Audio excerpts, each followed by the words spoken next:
आइए प्रेम से आषाढ़ मास के कृष्ण पक्ष की योगिनी एकादशी की कथा श्रवण करें। युधिष्ठिर ने पूछा, हे वासुदेव, आषाढ़ मास के कृष्ण पक्ष की जो एकादशी है उसका क्या नाम है?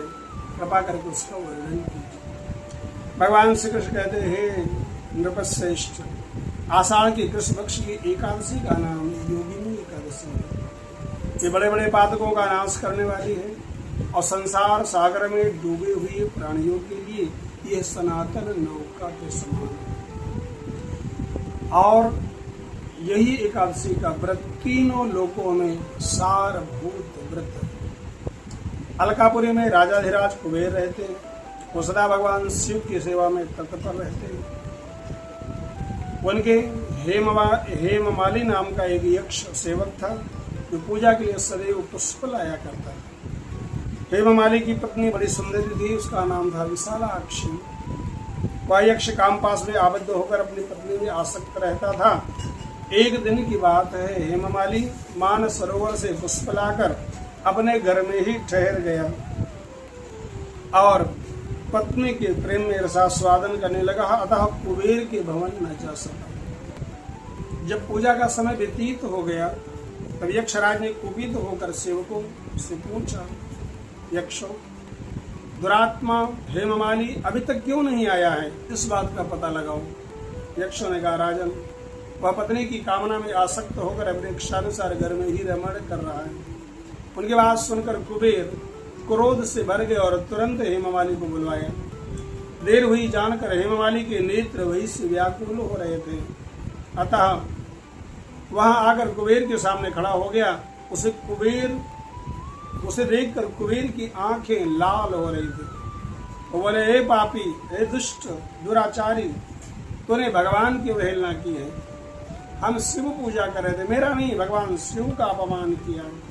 अतः तू कोढ़ से युक्त होकर अपनी उस प्रियतमा से वियुक्त होकर इस स्थान से भ्रष्ट होकर अन्यत्र चला जा। कुबेर के ऐसा कहने पर वो उसी समय उस स्थान से नीचे गिर गया। उस समय उसके हृदय में महान दुख हो रहा था। कुष्ठ से सारा शरीर पीड़ित था, परंतु शिव पूजा के प्रभाव से उसकी स्मरण शक्ति लुप्त नहीं हुई। पातक से दबा हुआ वह अपने पूर्व कर्मों को याद करता हुआ इधर उधर घूमता हुआ और श्रेष्ठ पर्वतों में श्रेष्ठ मेरुगिरी के शिखर पर गया। वहां से तपस्या के पुंज मुनिवर मार्कंडेय जी का दर्शन हुआ। पुण्यकर्मा यक्ष ने दूर से ही मुनि के चरणों में प्रणाम किया। मुनिवर मार्कंडेय ने उसे वही से कांपते हुए परोपकार की इच्छा से निकट बुलाया और बुलाकर कहा, तुझे कोढ़ के रोग से कैसे दबा लिया? तू इतना अधिक निंदनीय तो नहीं जान पड़ता है। यक्ष ने कहा, मुने, मैं कुबेर का अनुचर हूँ, मेरा नाम हेममाली है। मैं प्रतिदिन मान सरोवर से पुष्प ले आकर शिव पूजा के समय कुबेर को दिया करता था। एक दिन पत्नी के सुख में फंस जाने के कारण मुझे समय का ज्ञान नहीं रहा, अतः राजाधिराज कुबेर ने कुपित होकर मुझे श्राप दे दिया, जिससे मैं कोढ़ से आक्रांत हो अपनी प्रियतमा से बिछुड़ गया। हे मुनिश्रेष्ठ, इस समय किसी पुण्य के प्रभाव से मैं आपके निकट आ पहुंचा हूँ। संतों का चित्त स्वभावतः परोपकार में ही लगा रहता है।